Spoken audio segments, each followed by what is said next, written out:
즐거운 주말 보내고 계신가요? 오늘은 선비님 요청도 있고 해서 노래 한번 짧게 불러드리고 시작해 보겠습니다. 너의 그 한마디 말도 그 웃음도 나에겐 커다란 의미, 너의 그 작은 눈빛도 쓸쓸한 뒷모습도 나에겐 힘겨운 약속. 너의 모든 것은 내게로 와 풀리지 않는 수수께끼가 되네. 슬픔은 간이 역에 코스모스로 피고 스쳐 불어온 넌 향긋한 바람. 나 이제 뭉게구름 위에 성을 짓고 널 향해 창을 내리 바람 드는 창을. 너의 그 한마디 말도 그 웃음도 나에겐 커다란 의미, 나의 그 작은 눈빛도 쓸쓸한 뒷모습도 나에겐 힘겨운 약속. 너의 모든 것은 내게로 와 풀리지 않는 수수께끼가 되네. 슬픔은 간이 역에 코스모스로 피고 스쳐 불어온 넌 향긋한 바람. 나 이제 뭉게구름 위에 성을 짓고 널 향해 창을 내리 바람 드는 창을.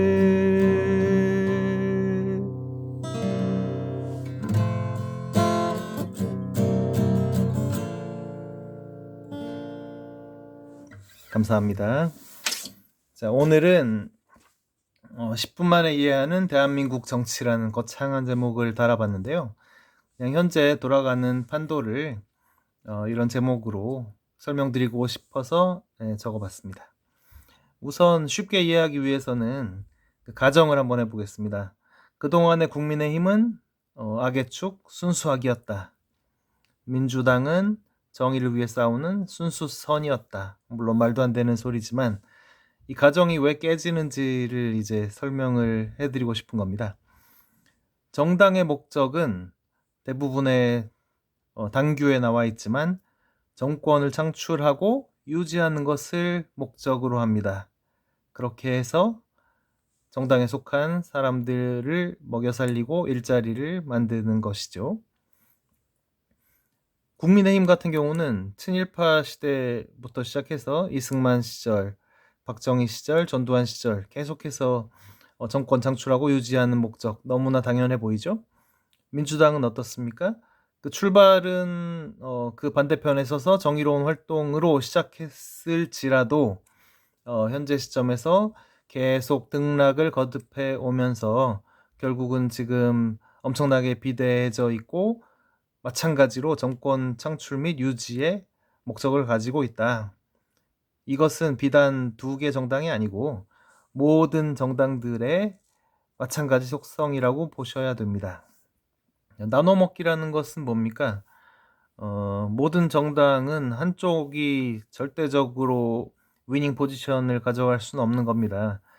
그리고 그렇게 한쪽을 완벽하게 압박을 해버리면 그 반대급부가 너무나 크기 때문에 적당한 수준에서 20%가 됐건 30이 됐건 40이 됐건 나눠줄 수밖에 없는 것이고요. 정의당도 마찬가지고요. 그렇게 나눠 먹다 보면 조금씩 부패해지는 건데 근본적으로 부패하는 것은 정권을 가지고 있는 정당인 것이죠. 자, 이 정도로 정당의 목표를 이해하고요.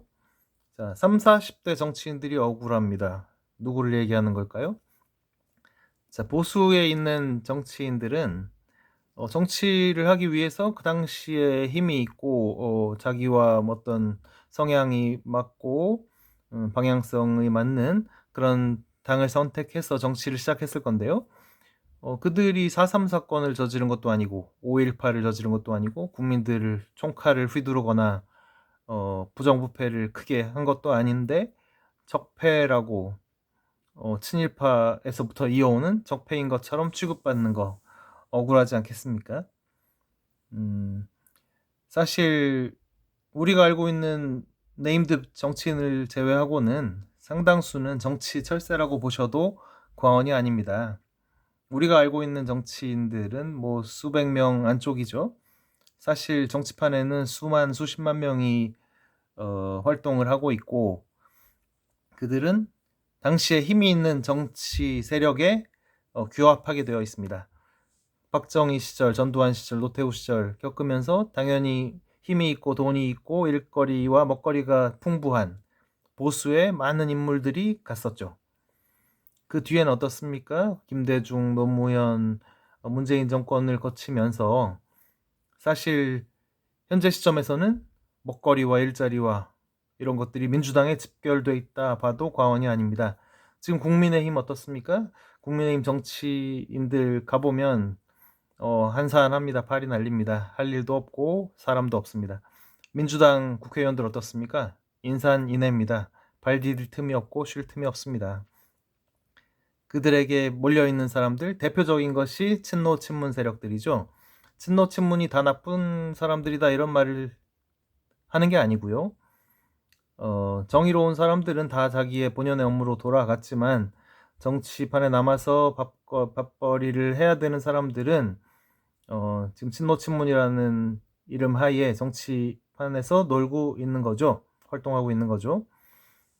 그들이 지금 동조하는 것이 문재인 정권의 디바이드 앤 룰, 그리고 대표적으로 눈에 보이는 검찰 대 민주당 싸움에서 보이는 역시 디바이드 앤 룰을 자기들의 그 수단으로 활용해서 자기들의 정치 세력화하고 자기들의 먹거리를 창출하고 있는 겁니다. 이게 무슨 말씀을 드리는 거냐면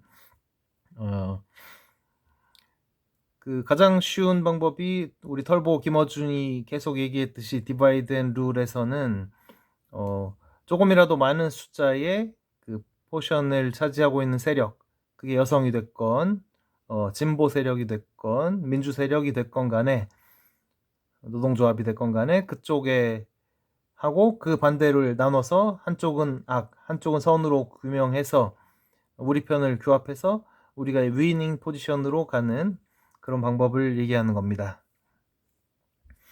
그러면 그 대표적인 사례가 촛불과 세월호라고 할 수가 있습니다. 물론 이것을 비하하는 얘기가 결코 아니고요. 촛불과 세월호가 문재인 정권을 창출하는데 막대한 기여를 했다는 것은 누구도 부인할 수가 없습니다. 그렇다면 그에 대해서 역할을 해야 될 것인데 당장 어제 벌어졌던 일만 해도 세월호 유가족 중에 한 분이 48일 동안 단식하면서 결국은 병원으로 실려갔습니다. 상당히 위독한 상태인데 문재인 대통령 및 민주당은 무대응으로 끝까지 일관했습니다.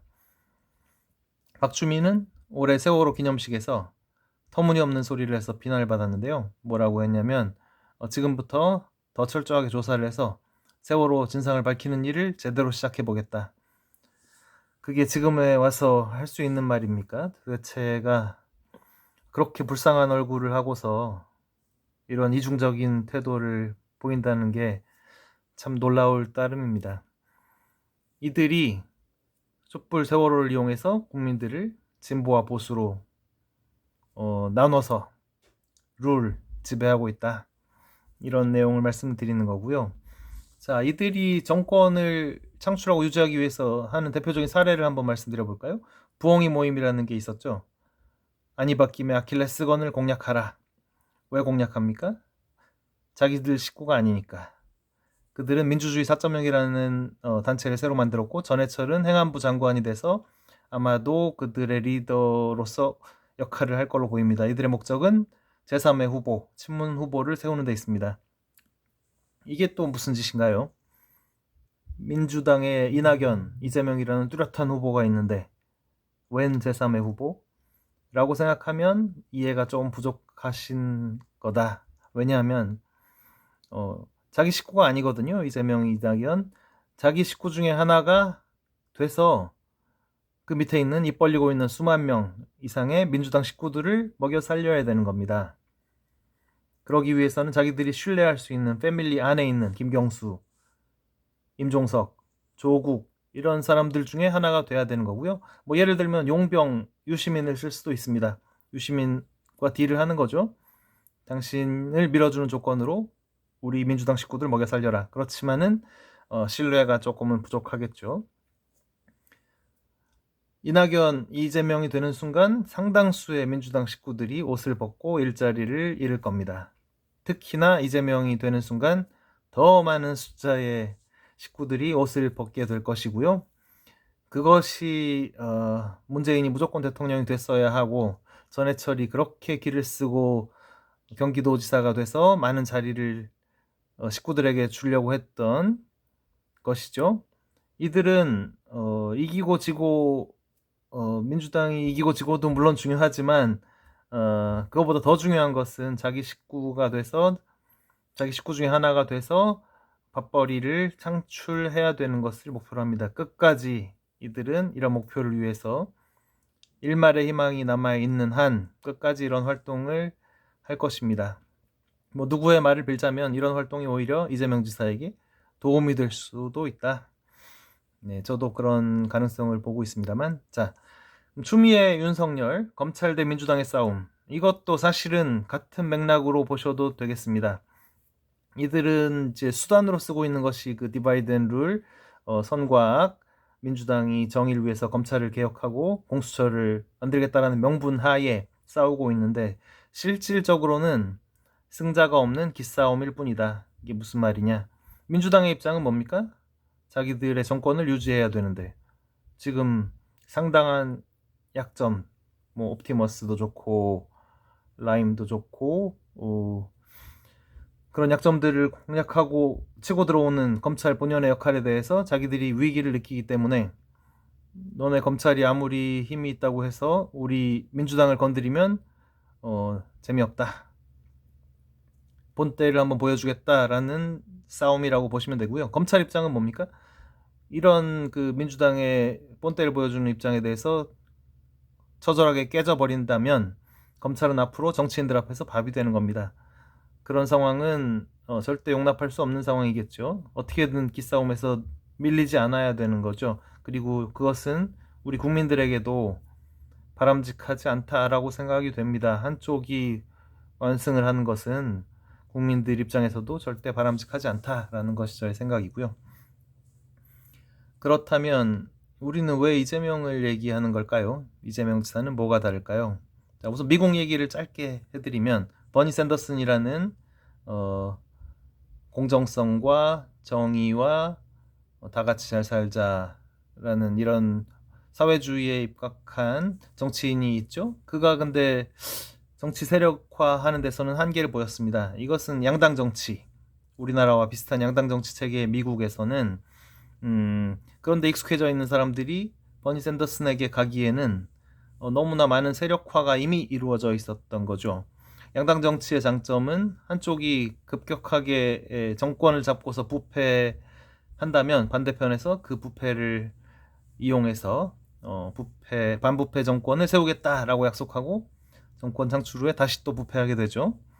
필연적으로 부패하게 되죠. 그러면 또 반대쪽에서 들어와서 결국은 털보 김어준이 얘기하는 차악을 선택하는 정치, 부패가 어느 정도 이상은 더 이상 진화하지 못하도록 막는 정치를 하는 것이 양당 정치인데, 이재명 지사는 버니 샌더슨과 유사한 정의와 공정과 다 같이 잘 사는 대동세상 이런 것을 목적으로 하는데 지금 새로운 시도를 하고 있다라고 생각이 듭니다. 일부 보수 세력도 규합하려는 목적과 함께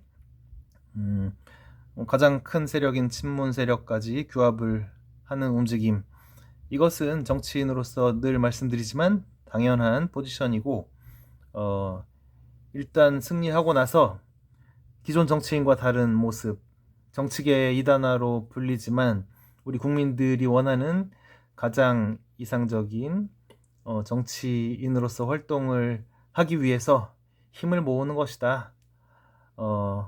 저는 뭐 그렇게 믿고 싶고 그렇게 되리라 기대해 봅니다.